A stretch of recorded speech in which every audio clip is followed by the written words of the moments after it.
All right, welcome everyone to Code Talks. Thank you guys for joining us. Tonight we have Dustin Rivest talking about the importance of design and documentation when it comes to coding. So Dustin, if you'd like to go ahead and introduce yourself, give any relevant background information, and the floor is yours from there. Awesome. Well, good to see everybody, and thanks for having me. I see one familiar face, so he's not on there yet, but Matt Barr. We've done some work together in the past. Great developer. So my background, let me actually share my screen here. Let's see here. Share screen. Play. All right. Can everybody see my screen? Caleb, is my screen sharing? Yeah, you're good, Dustin. Yeah, okay, it's cool. A little mini golf thing in the office. Yeah, so right. Matt might be familiar with this, but so this is where we work at the 223 agency. We're a software development company, but we also do a lot of digital marketing and website development. I would say 65% of our business is software development, and then the other, I guess that's what happens when you have a phone call while you're on Zoom. Where did my screen go?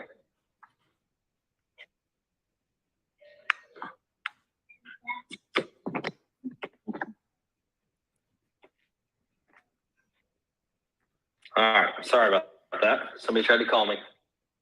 So yeah, the other 35% we do websites and digital marketing for a lot of different clients. Some of our clients include Taos Orthopedic Clinic. We've done a lot of stuff for Danfoss Turbocore, which we'll show you here in a little bit. We did the Gulf Power Utilities in City of Thomasville mobile apps. We just finished up a project for the city of Phoenix, Arizona. So these are the types of industries that we serve. A lot of corporate business, a lot of higher education as well, but we do also spend a good bit of time in the medical arena as well with our clients. Our talent right now, we're sitting about 18 strong, about to hire a few more, but we do have we spend a lot of time on the UI UX and the prototyping and keynote presentations, and that's what we're kind of go over today with our stuff. So every time we look to do things, we want to make sure that, we don't want to be just a line cook, right? We want to be a chef. We want to make sure that everything we do is done to the level of a high caliber chef. And I want everybody to think about when they're doing a project, when they're designing a project, from the design to the code implementation, be that chef, be that person that when somebody gets that plate, when somebody gets that product, they're like, wow, they spent a lot of time on the details here, not just food here. And here we're going to go through some of the projects that we've done. Matt Barr actually helped work on this one, I believe. So this was for Danfoss Turbocore. They gave us a spreadsheet, and this is what they were using for sales. They would literally carry around their computer and show people, if you plug in these variables, it'll create this graph. So we turned that into something that's a lot more sexier, a lot more usable, and the folks in the field can actually use that when it comes into sales. So you can change the numbers in A or B, or you can slide any of the graphs to change those outcomes. So pretty good looking app overall as compared to their spreadsheet. This is just a website project that got thrown into this presentation that we did for the Florida State Center for the Advancement of Human Rights.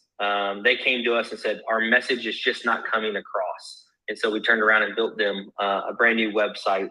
And literally the three women that were in charge of this broke down and started crying when they saw this. They're like, finally, our message, our vision, our voice has been captured and can be put out there for people to see. So more into the app stuff, and then we're going to get into some of the design documentation of all this. This is the city of Phoenix, Arizona's. Another one called Plug, Jerry's Midtown Cafe. If anybody's ever had lunch there or brunch on the weekends, it's fantastic. So every app starts off like this, where we create a mind map. We use mind map to create this. And this is a very critical step before you start even designing the project or coming up with the architecture is, gosh, another person called me. I'm sorry. Declined.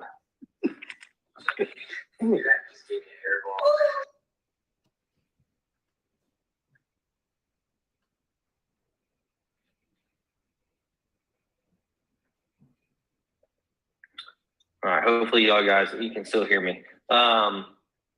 So this part of the project is always the most important because it allows us to really throw up all the information from our clients' heads, from our designers' heads, from our developers' heads. We bring everybody around the table and start asking questions about, well, what if it did this and what if it did that? Are there any implications of this happening or that happening? What payment gateways do we have to use? What type of security is there? And so getting all these things out in the very beginning and kind of bullet pointing them, but putting them in a mind map is very important. This also has a lot to do with figuring out your user roles. So like, for example, in here, we have vendors, we have admins, we have regular users. There's a mobile app component to this project. There's a website component to this project. And so it allows us to kind of get a 50,000, foot view of what we want to do. What do we want to accomplish here with this project? And then after you get to that step, we come in here into the technical approach on how is data going to flow? How is money going to flow if there's money involved? A lot of times people don't think about this until they're halfway through the project and they realize Apple is going to take 30% of their revenue off of every single app that gets downloaded for in-app purchases. And then they're thinking about, oh, well, what if we would have done this outside of Apple? How can we do it outside of Apple? So those are some very important steps in understanding what's going to be done. And I think the key here to understanding all this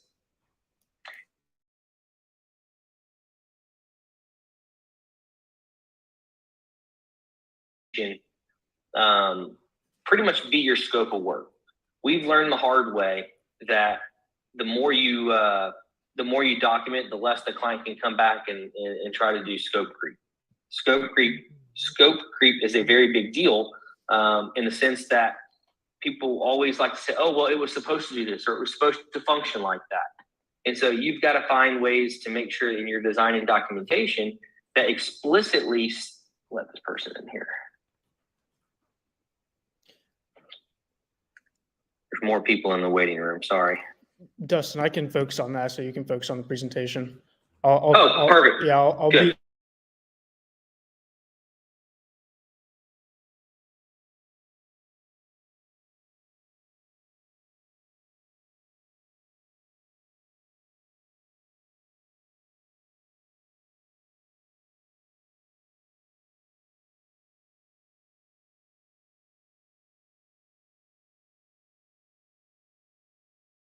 Talk about how the project is going to be built.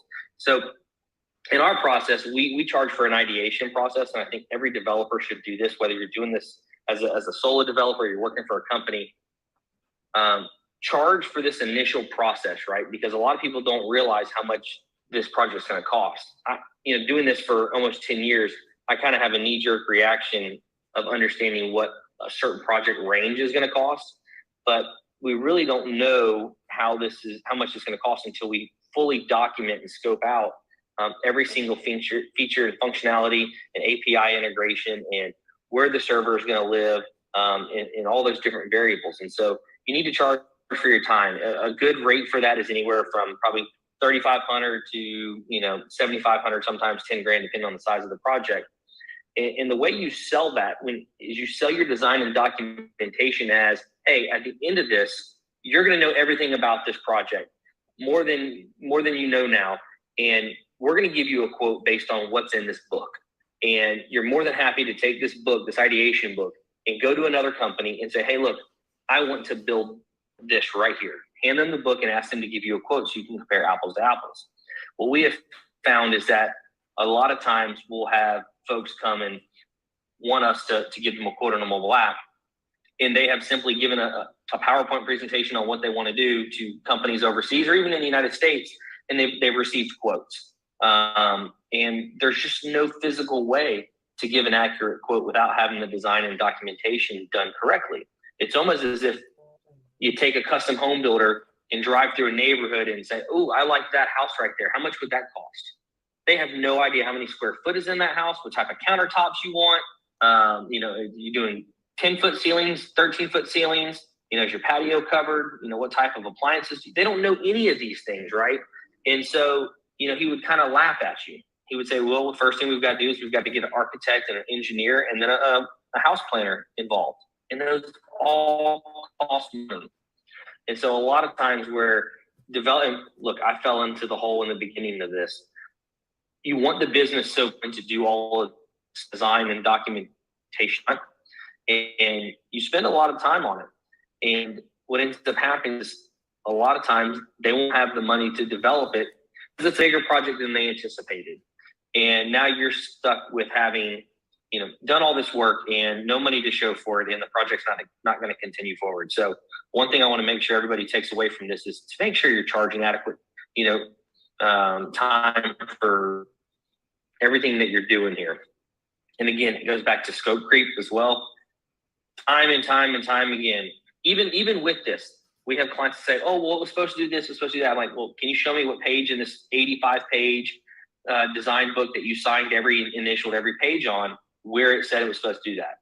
And if it's there, great, we'll do it. But if it's not, it's clearly a change order, right? And so that's also going to help protect yourself in the long run with that kind of stuff. So this is an app that we pitched to Walton County about beach chair rentals. And so again, you go from technical mind map to the technical approach and how things are moving and shaking, to then maybe a few designs that you want to make look good into your book and stuff like that. I'm going to stop sharing my screen and show you something I have printed off here. Change my virtual background.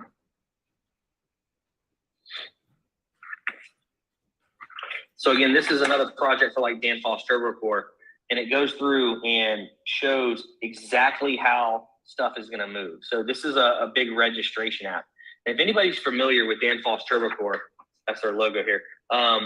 They develop compressors and chillers, and they sell them internationally. And we have to work with offices in Shanghai, in Denver, not in Denver, Shanghai, Sydney, Australia, and in Denmark on different, parts of the project.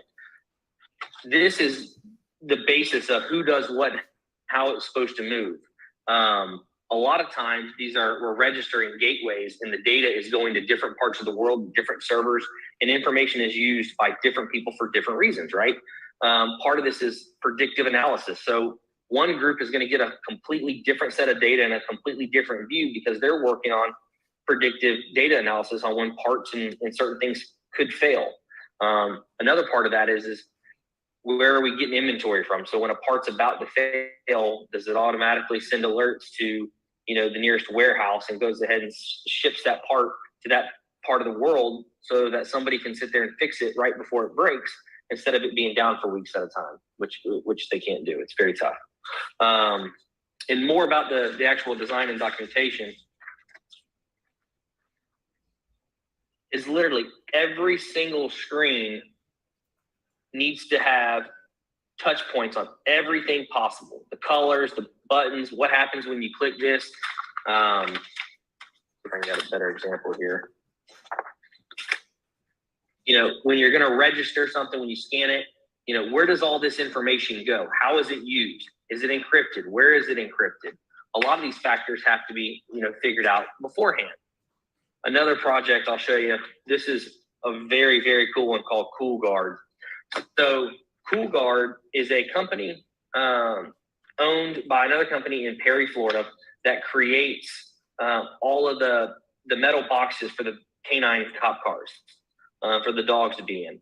And they partnered with a company out of Indianapolis to create some hardware that would allow them to, the cop up in the front, to understand what the temperature and the humidity is, be able to turn a fan on, remote open the door, all of these different things.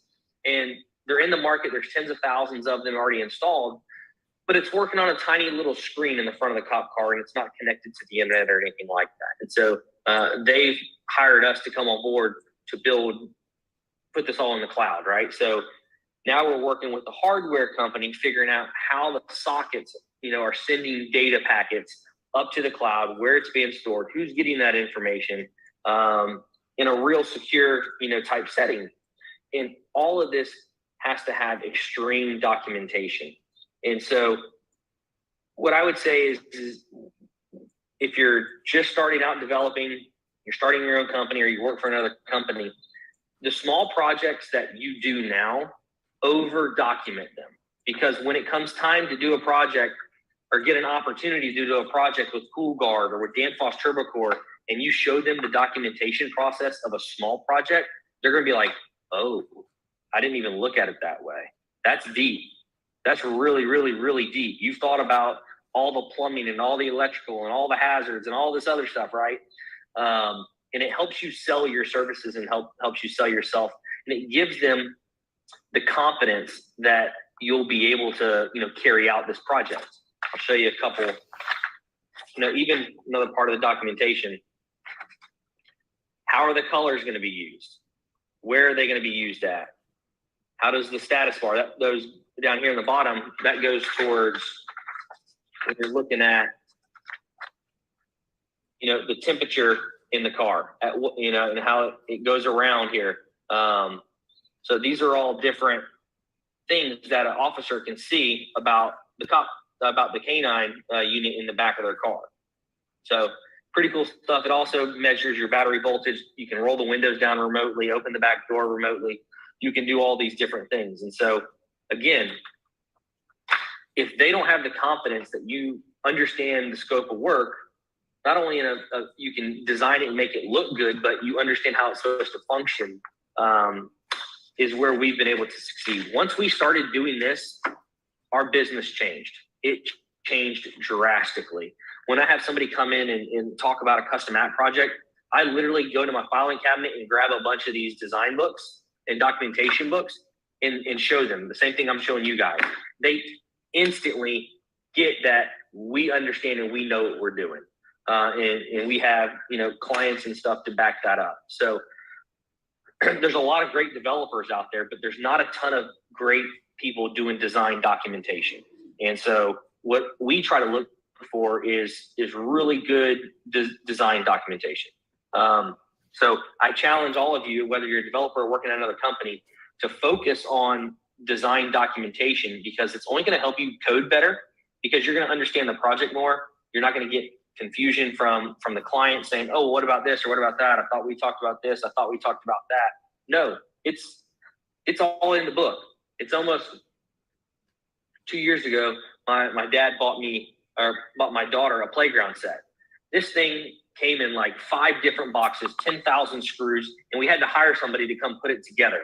And the instruction book, I'm telling you, had to have been 50 pages. And if you've ever done this or seen somebody do it, it's ridiculous. But imagine if I didn't have that book on how to put those things together. My daughter would have never been able to go down the slide because it would have never got erected. It wouldn't have happened. And so think about that for your project.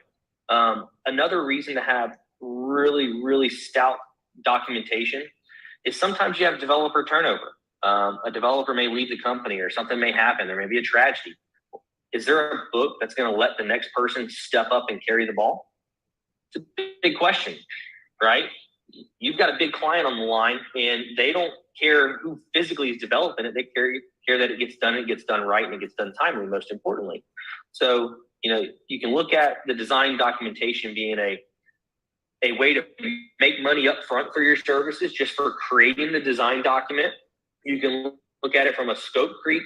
You can look at it from helping you win the contract because they have the confidence. You can look at it for a good way to stay paced on schedule to develop what the client wants. But also, it's a security blanket for what happens if the main developer or somebody on the team, has to step away for whatever the reason. You have a security blanket that somebody else can come and pick up the ball. Hopefully, everything is being uploaded every day to GitHub or some repository that you choose. But there's just so many reasons why you should think about the design documentation first and foremost before any line of code is written. And just make sure it is very, very, very stout. And if anybody who ever wants to come to my office downtown in Carolina Street and look through some of our books, some are 30 pages. We have some that are 150 pages. It just depends on the complexity of the project, right? So if anybody wants to and you can borrow them and take them, a couple of them you can at least, that don't have proprietary information, but would love to house you and come look at them and check them out. Does anybody have any questions for me? I probably ran through that really quickly. That's just kind of my style, is run fast, get it over with, and let's open it up for questions. Hey, Dustin, can you hear me? I can. This is Mike. How you doing? Very well. I'm curious. I came in a little bit late. Maybe you covered it, but if not, the process of sort of solidifying the documentation, like it's done. It's not going to change anymore, because that's probably not easy to do because things want to change always. So how do you remain flexible and yet rigid at some point where like, no, this is it? Yeah. So in the very beginning process, so we used to, we don't do it anymore. We will not develop a mobile app for anybody unless they've gone through the design documentation process, which we charge anywhere from $3 to $10,000 for, right? And so that's the only way we can give you a legitimate hourly quote or estimate on this project. So what happens is in order for us to get our last payment on that design documentation part of the project, they're going to sign off on every little thing. Every single page has an initial next to it, and the back page is signed and sealed.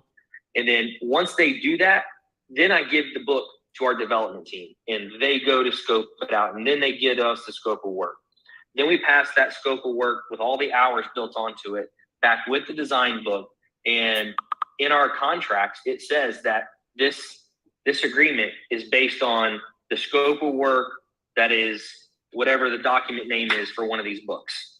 And anything that is not listed in there is a change order at whatever our hourly rate is.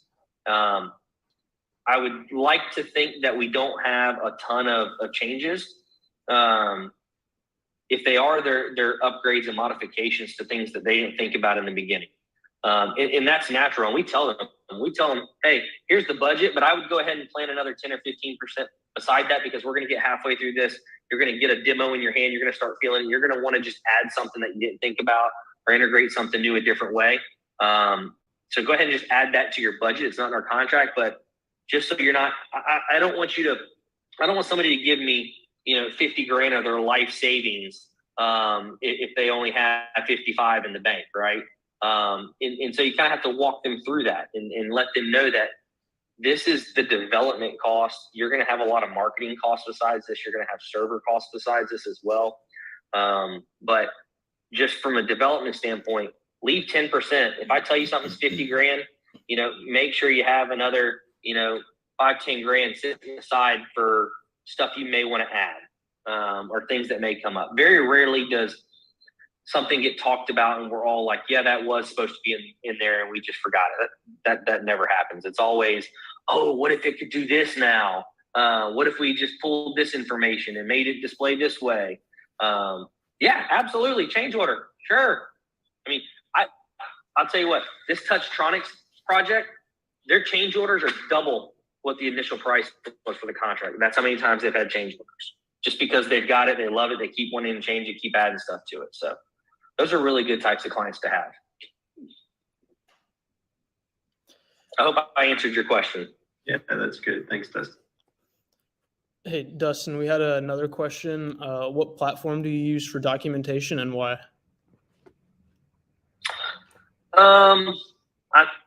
For our documentation, I think Javier Lopez, who's our main UI UX developer, I think he uses Sketch.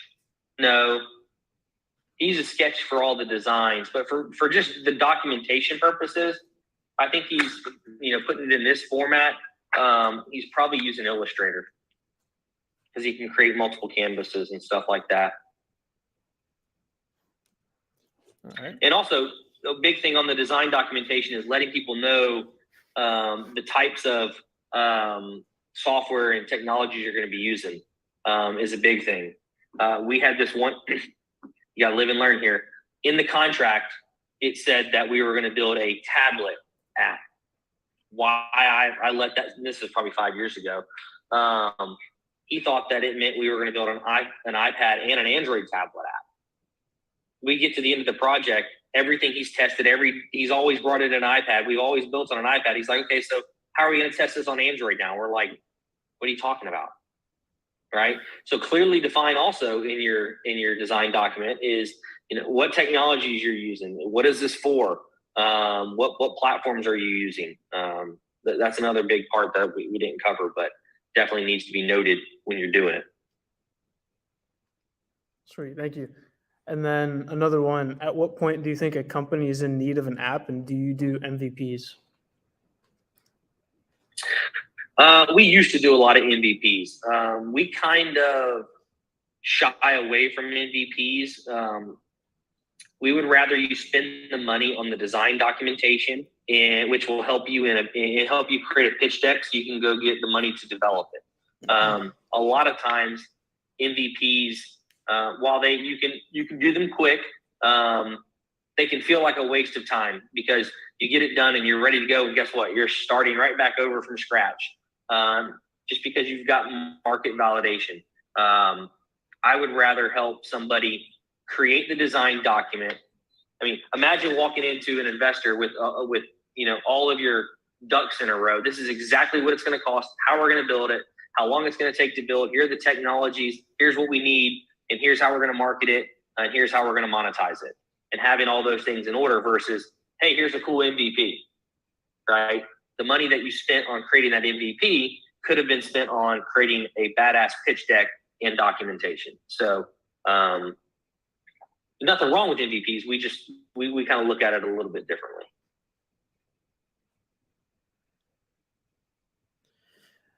Does anybody else have any other questions?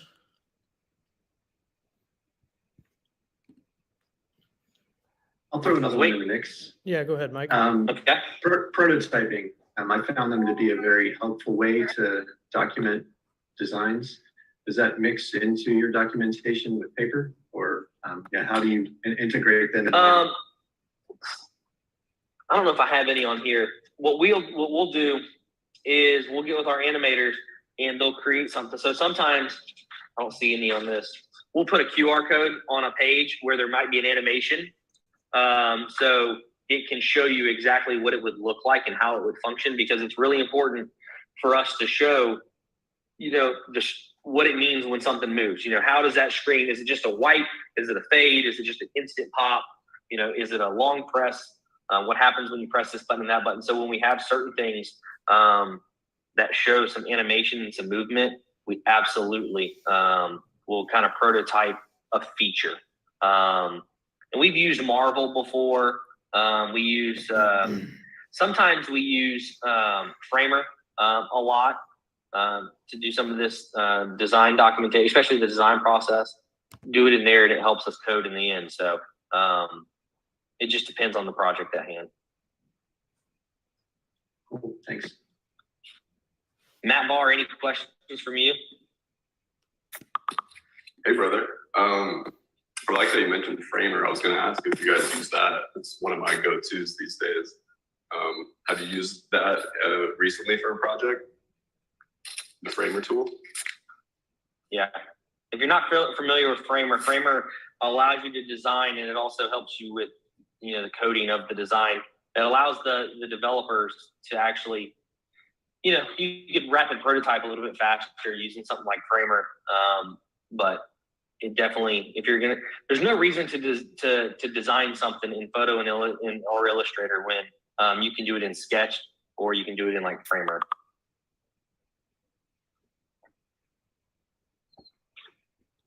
So I'm curious to know how many people on here actually are developers versus, managers or just designers in general, or owners of companies that are trying to start up. I know Matt works at Rivest and probably has a bunch of side projects.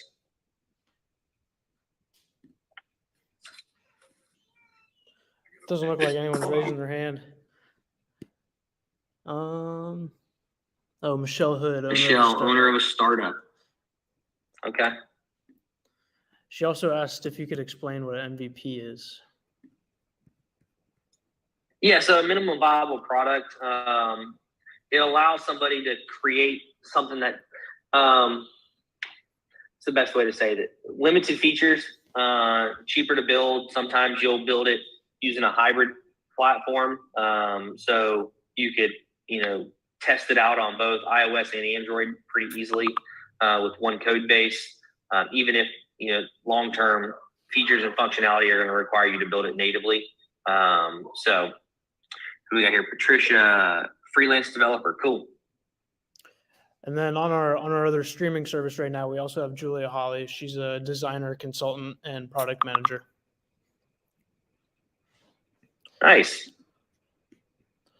And then I've got a couple more questions for you, Dustin. One person Sure. asked, "What tools do you use for videography, like editing videos?" That's a good question. I don't know. I would like to think, what is it? Adobe Pro.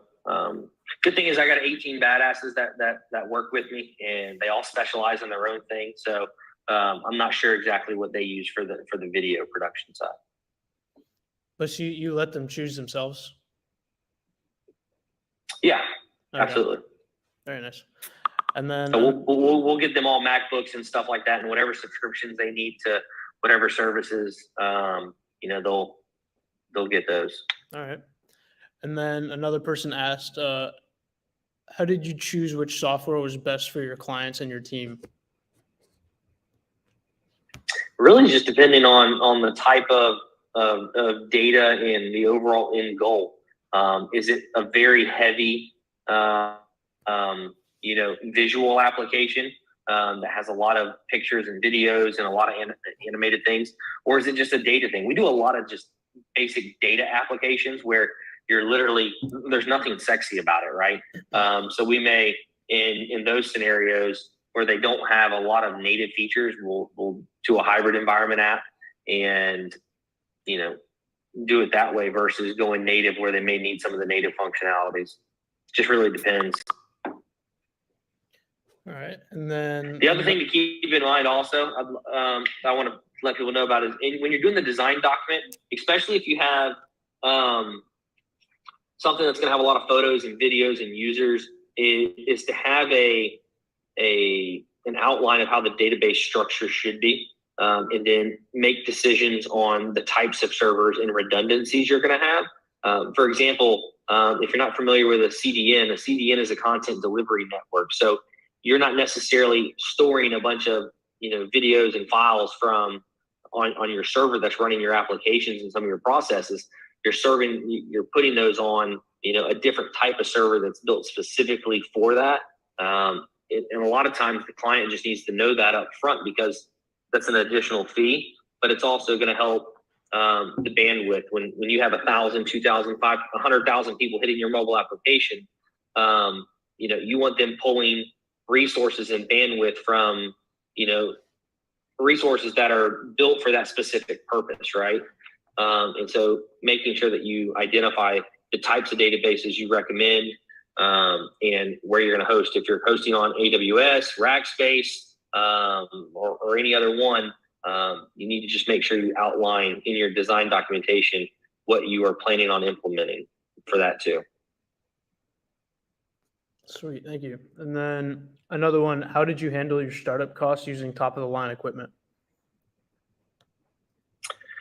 So interesting enough, we started off using a platform called Business Apps, which is a drag and drop editor. And this was in 2011, 2012. And we were building apps for fraternities and sororities, associations, people that had events and needed to stay connected and things like that. And so Business Apps, which has been sold a couple different times in the last 10 years, allowed us to buy what they call app credits. And we were buying app credits for, I want to say, $8 to $10 per app. And we were charging, once completed, anywhere from $150 to $250 a month for somebody to have an app. So we would say, hey, look, it's going to be $1,000 to $1,500 for us to design and build it and help you get it launched at the App Store, plus a monthly fee, which is going to cover your hosting and your support and access to your license to your CMS and things like that. They allowed us to white label it.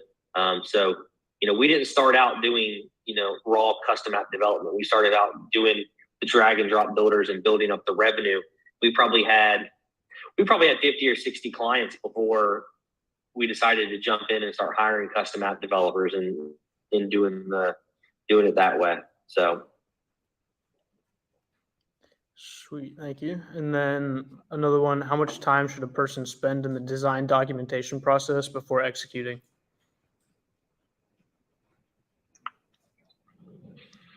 So we typically put in our contracts that we're going to have 3 to 5 meetings with the client to go over that. So the first step will be meet them, listen to the project, go over it, kind of mind map it out on a white wall.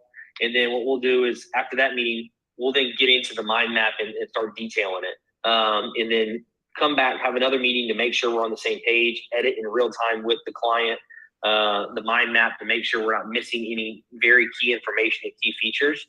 And once they kind of say, yep, that's it, you guys are in the right direction, then we start going into the architectural design of it, bring them back, go over that, make sure we're still on the same page, nothing has changed. And then we'll get into actual wireframing and a few designs. So 3 to 5 meetings. It really just depends, normally we have at least 2 to 3 people working on every design document, just looking at it from different angles, but it just depends on the project and how complex it is. It really does. I mean, we've had apps that are super, super, super simple. We've had apps that, for example, the city of Phoenix, Arizona, these aren't in their app. It's not a bunch of web embeds. It's deeply integrated into their citizen engagement system platform. And you can pay your utility bill, request a change date for your recycling pickup. You can report littering, report fraud. You can do all these different things, and they're not web embeds. And so they're deeply integrated into their Microsoft Dynamics platform. So that design document is like ridiculous. So it really just depends on the client and the project. All right. And then someone asked, what's next for you? Who asked that question? That's a good question. Oh, Daisha did. Do you know Daisha? She's our community manager at Domi. Yeah. So I'm really passionate about creating SaaS companies. So 223 Agency is my main company, the parent company for the software development and the marketing advertising. We also own EventL, which we built as a software as a service for conferences and trade shows. So attendees and exhibitors have mobile apps that they can scan each other badges, check in, get points, pass contact information. There's all kinds of stuff there. We also built a virtual platform that integrates with it during COVID, which allowed a lot of our association clients to survive during those times. Another project that is fairly new, it's less than a year old, it's called the Health Network. What we do is we go into the medical facilities all across Tallahassee and take over their monitors. So we plug in an Amazon Fire Stick and load a mobile app that we built, or a TV app that we built, and allows us to control the content. So they turn off Judge Judy and Dr. Phil, and we start displaying health tips and information, sports scores, travel, and then we sprinkle in advertising, and then we do a revenue split with them. So part of that is we have a payment platform behind the scenes that allows the locations and the advertisers to transact without us. So any advertiser that's approved on our platform, they can log in and be like, oh, I want to be at North Florida Women's Care at the hospital. And they see the price. They can hit request to be there. It sends an alert to North Florida Women's Care admin. They can accept it or reject it. If they accept it, money moves instantly and it goes recurring and stuff like that. So my goal is to scale that to we have contracts for Dothan, Alabama, Panama City, and Oklahoma City resellers to grow into those markets latter part of Q2. So there's that. And then the last SaaS company that I own is called Foodies Takeout. Some of you may have used it before. It's an online ordering software that does not take a percentage of revenue from the restaurants. We charge $1 for every 30 in subtotal. So it really focuses on keeping money in our local economy, which is really big for me. These third parties are taking 20 to 30% of at the end of last year, we had probably 20 restaurants signed up. We did about $600,000 in sales on our platform. And if those sales would have been done on another platform, that would have been $150,000 easily. That would have left not only Leon County, but the state of Florida and never came back. They would have went to the corporate headquarters of Uber Eats and Bite Squad and Chow Now. And so being able to keep that type of revenue in our local economy. All the El Jaliscos are signed up to it. We have Casa Grande, Jerry's Midtown Cafe. You can even get coffee at Red Eye using the Red Eye app or online ordering there. But that's foodiestakeout.com. So a couple other ones we're going to build. They're coming down the pipe is a CRM that we built. If you guys are familiar with CRMs and sales pipeline management tools, we've been trying to find one that works for us and we couldn't. So we're like, why are we not just building our own? And so we did. It's called Whoa CRM. And we're in beta testing right now. If anybody wants to be a beta tester of Whoa CRM, they can just shoot me an email and I'll open them up a platform. Allows you to do a lot of things. It's really cool. Michelle Hood saying in the chat right now that she'd love to. Yeah, send me an email. Listen, I could not find a CRM and a sales pipeline management, a lead management tool that fit our needs. And we just built it. It has calendar functionality for your team, time tracking, project management. We even have I bought WoClients.com. So our client, we can give our clients access. And so they'll go to WoClients.com, and when they sign in, they can upload files, kind of like Basecamp.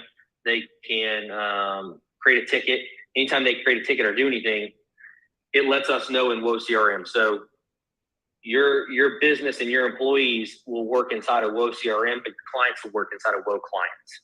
And all that can be branded to you. So you logging in at, michelle.woclients.com or, stuff like that. So it's pretty cool. Very nice. Looks like Natasha is also interested. Yeah, you got a few clients. My email, I'm sure you'll find my email afterwards. My email is just dustin@223agency.com. And for anyone, the only other thing I'm getting into is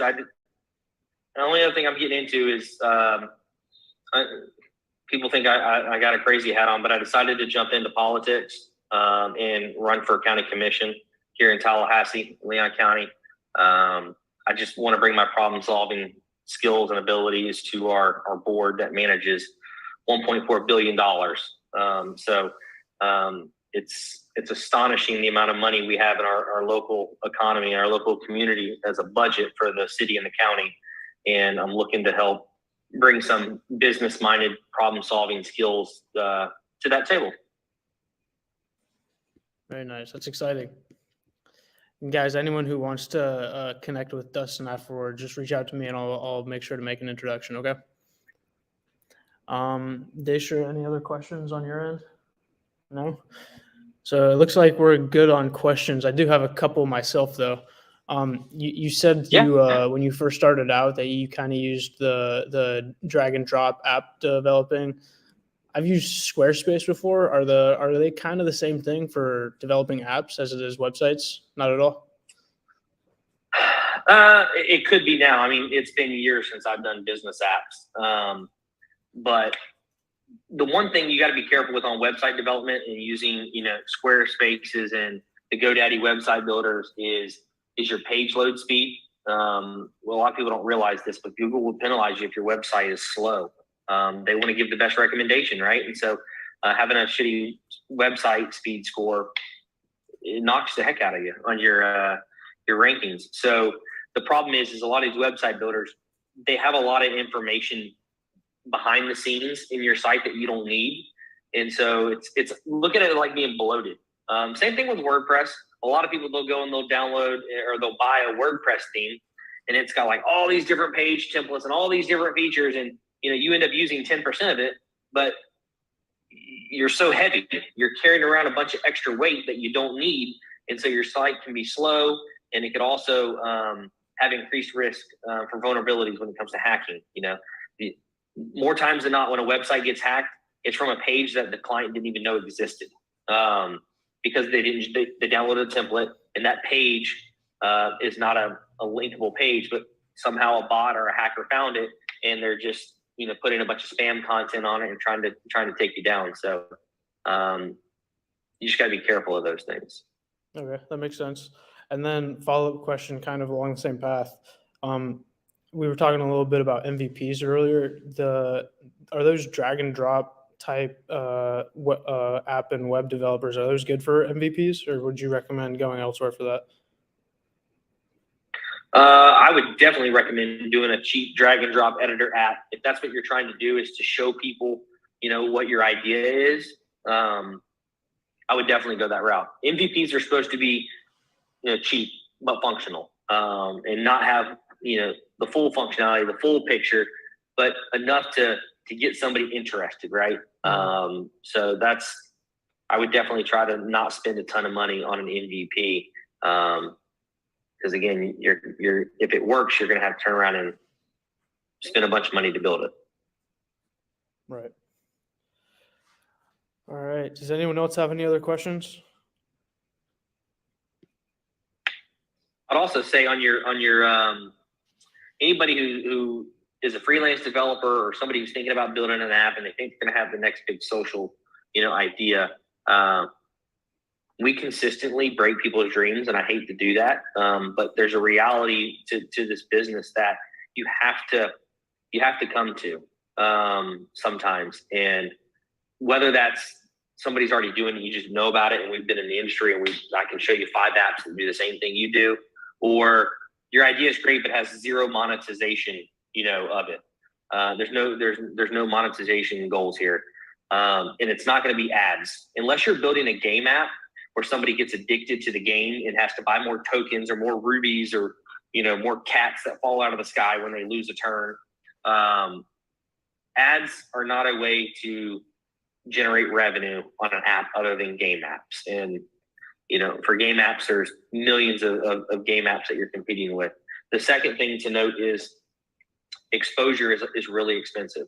We live in a world today where you have to pay for visibility. And I'm not saying I don't believe in unicorns. I just hadn't seen any. Okay. And you can have a great app idea.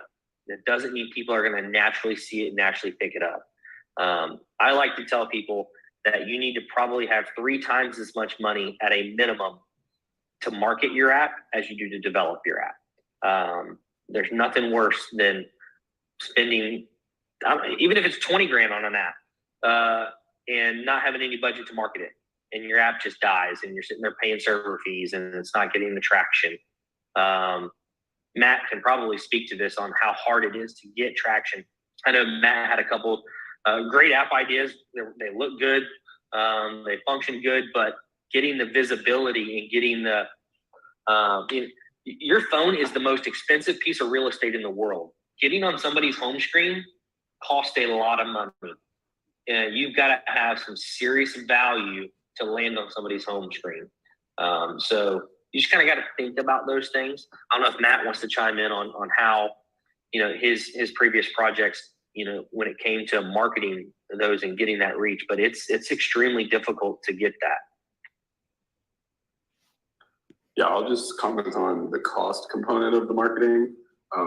Me, myself, I have bootstrapped a project to get it into the App Store, and all the user downloads came directly from the App Store, just because I haven't spent any money on the marketing component, mostly just because of, trying to spend the dollars wisely. I will say, as of recently, if anyone's interested in kind of leveraging attention for the cheapest cost, I would look into TikTok. It has the best algorithm for organic reach right now, and especially for people tend to mostly think of it as the entertainment only platform, but I think businesses that are leveraging it to their advantage. I've had some recent success with the algorithm, so for anyone to try something new, low cost attention. But would you say is what you're looking for? Matt, would you say that when you first started building this app, or in the beginning, do you think you didn't expect it to be as hard to market it to get more traction, or was it what you thought it was going to be hard, or it's a lot harder than you expected? What do you think? I definitely went into it knowing it would be pretty hard, because I know it's pretty hard to convince me to get an app on my phone. I will say that the something that's a particular challenge that I'm currently working on is the challenge of just keeping pace with the technology innovation. So the app that I put in the App Store was made using Swift, but using UIKit. And now the standard for Apple is Swift UI. And it's certainly significantly advanced over UIKit in a lot of ways. So there are things that slowed down the marketing due to technical debt that I think also plays a part. Yeah. So the long story short, it's very difficult, but I don't think that's reason enough not to try. Sure.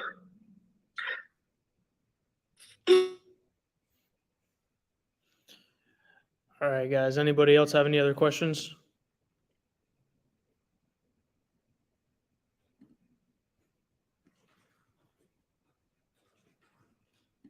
No, going once, going twice. Sure you're good on your end. All right. Well, Dustin, thank you so much for joining us tonight. We really appreciate it. We will certainly stay in touch. And guys, like I said earlier, if you want to reach out to Justin and potentially help him out with his little CRM tool that he's working on, please feel free to reach out to me, and I'll be sure to make an introduction. Okay. But thank you guys for joining us tonight, and we'll see you next month for our next Code Talks event. Thank you guys. Thank y'all. Have a good evening.